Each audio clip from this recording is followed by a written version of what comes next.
September 7th, 1996, at the MGM Grand Casino in Las Vegas, Nevada, Tupac Shakur attended a Mike Tyson boxing match. After the match, Tupac left with Suge Knight, who at the time was CEO of the West Coast record label, Death Row Records, the label that Tupac was signed to. However, on their way out, Tupac and his bodyguards got into a fight with Orlando Anderson in the lobby of the MGM casino.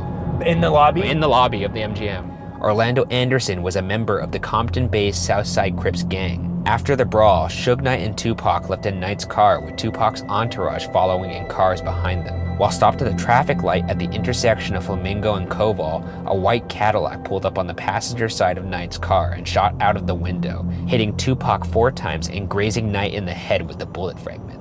In 2014, 18 years after the shooting, Chris Carroll, a now retired Las Vegas Police Department sergeant, came forward to say he was first at the scene. 1996, 6 days after the shooting, Tupac died due to his injuries at the age of 25. Orlando Anderson was the shooter. Conclusion 3. Biggie Smalls paid $1 million for the murder of Tupac and supplied the gun. Speaking of Biggie, let's go over his potential motive for wanting Tupac dead. Biggie's year-long feud with Tupac was well known and at the forefront of the East Coast-West Coast rap rivalry, including a reported verbal altercation and diss tracks. In one track titled Hit 'Em Up, Tupac claimed he had slept with Biggie's wife, Faith Evans. Combs, aka P. Diddy or Puff Daddy and CEO of the East Coast record label Bad Boy Records, orchestrated Tupac's death. Detective Kading got a Crips gang member named Keith Davis to confess on tape that P. Diddy paid him $1 million to carry out the murder of Tupac and Suge Knight. Keith Davis confessed that Orlando Anderson, who was Davis's nephew, was the one who pulled the trigger, and Davis also admits to being in the car when he recounts the night that Tupac was shot. Quote, "Orlando rolled down the window and popped him. If they would have drove on my side, I would have popped them." End quote.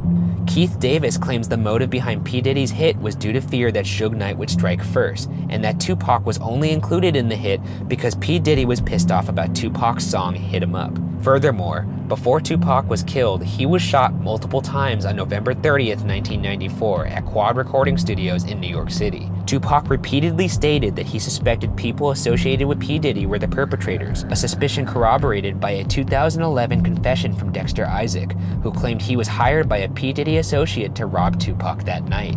However, P. Diddy has denied involvement in the murder, stating, quote, "This story is pure fiction and completely ridiculous," end quote. And for what it's worth, Keith Davis was reportedly looking at 25 years to life due to unrelated activities if he didn't reveal his secret. Not say anything. Who killed Tupac?